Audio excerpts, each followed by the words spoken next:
নমস্কার বন্ধুরা, শুভ সকাল। আমার সকল বন্ধুদের জানাই স্বাগত। আশা করি আপনারা সকলেই ভালো আছেন, সুস্থ আছেন। আমিও ভালো আছি, আমার পরিবারের সকলেই ভালো আছে, সুস্থ আছে। সকালবেলা টিফিনেতে আজকে আর রুটি বানাইনি। এই যে এদিকে গরম ভাত বানিয়ে নিয়েছি, আর সাথে ডিম ভাজা আর কাঁচা লঙ্কা ভাজা করে নিয়েছি। এইরকম গরম ভাতের সঙ্গে ডিম ভাজা আর সাথে কাঁচা লঙ্কা থাকলে আমার তো আর কিছুই লাগে না। আমার ভীষণ ভালো লাগে এরকম খাবার। মামসোনা এই যে শুয়ে শুয়ে টিভি দেখছে। ও যখনই টিভি দেখে তখনই এইভাবে শুয়ে শুয়ে, একদম বসে টিভি দেখতে চায় না। আর এখন ঘড়িতে কটা বাজে জানো বন্ধুরা? 12টা 53। আমার এখনও রান্না বসানো হয়নি, দোকানে ছিলাম। তারপরে দোকান থেকে আসার পরে এই যে গোপোষণা এসেছে। ও এসেছে ঘন্টাখানেক, ওই ঘন্টা দেড়েক হবে। আসার পর একটু খেলাধুলা করলো, একটু খেলো, আর এই যে ঘুম পাড়িয়ে দিয়েছি। এখন এও ঘুমাতে থাক, আমি যে এখন রান্না বসাবো। ঝটপট করে রান্নাটা সেরে নিই। এদিকে এই যে ডিম ভেজে নিচ্ছি, আবারও দুপুরে হবে ডিম।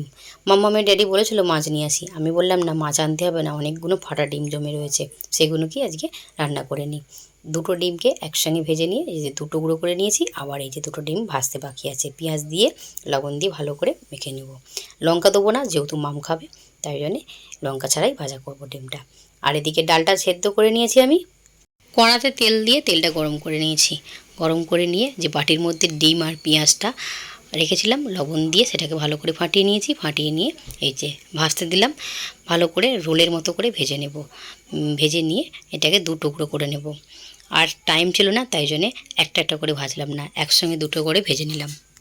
কড়াতে তেল দিয়ে তেলটা গরম করে নিয়েছি। কুচিয়ে রাখা পেঁয়াজটা দিয়ে দিলাম। পেঁয়াজ দিয়ে ভালো করে নেড়েচেড়ে ভেজে নেব। পেঁয়াজটা ভেজে নিয়ে আদা রসুনটা দিয়ে ভালো করে নেড়েচেড়ে ভেজে নিয়েছি। রেগুলার যা মশলা, সেই মশলাগুলোই দিয়েছি। ধনে গুঁড়ো, জিরে গুঁড়ো, লঙ্কা গুঁড়ো, হলুদ গুঁড়ো আর স্বাদ মতো লবণ দিয়ে ভালো করে নেড়েচেড়ে কষিয়ে নিয়েছি। নিয়ে এতে পরিমাণ মতো জল দিলাম। যেহেতু তেল ঝাল করব, তাই জন্য অল্প করেই দিলাম। দিয়ে ভালো করে এটা ফুটে উঠতে দিলাম। ফুটে উঠলে এই যে ভেজে রাখা ডিমগুলোকে দিয়ে দিচ্ছি। ডিমগুলোকে দিয়ে ঢেকে ওই 2 থেকে 3 মিনিট মতো ঢেকে রান্না করে নেব।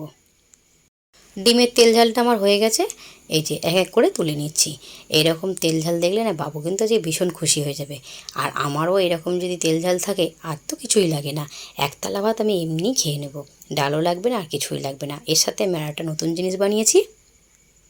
চলুন বন্ধুরা, দুপুরে কী কী রান্না করলাম দেখে নিই। প্রথমে নিয়ে নিয়েছি কাঁচা লঙ্কা। সকালবেলা ভাজা কাঁচা লঙ্কা ছিল, একটা নিয়ে নিয়েছি, আর একটা কাঁচা কাঁচা লঙ্কা নিয়ে নিয়েছি। আর সাথে এই যে ভাত তো সকালবেলাই বানিয়েছিলাম, ভাতে না একটু পিঁমড়ে লেগেছে। আর এই যে এদিকে বানিয়েছি ভেন্ডি ভাজা মশলা দিয়ে। মাম্মামের ড্যাডি ভেন্ডি সবজি করলে একদম খেতে চায় না, তাই মশলা দিয়ে ভেন্ডিটা ভাজা করেছি। আর সাথে রয়েছে ডিমের তেল ঝাল, আর পাতলা করে এই যে মুসুর ডাল। আর আজকে আর একটা জিনিস বানিয়েছি, এই যে আনারসের চাটনি। আমার রান্নাঘরে এই প্রথম। আজকের মতো ব্লগটা এখানে শেষ করছি। যদি ভালো লেগে থাকে লাইক দিয়ে পাশে থাকবেন।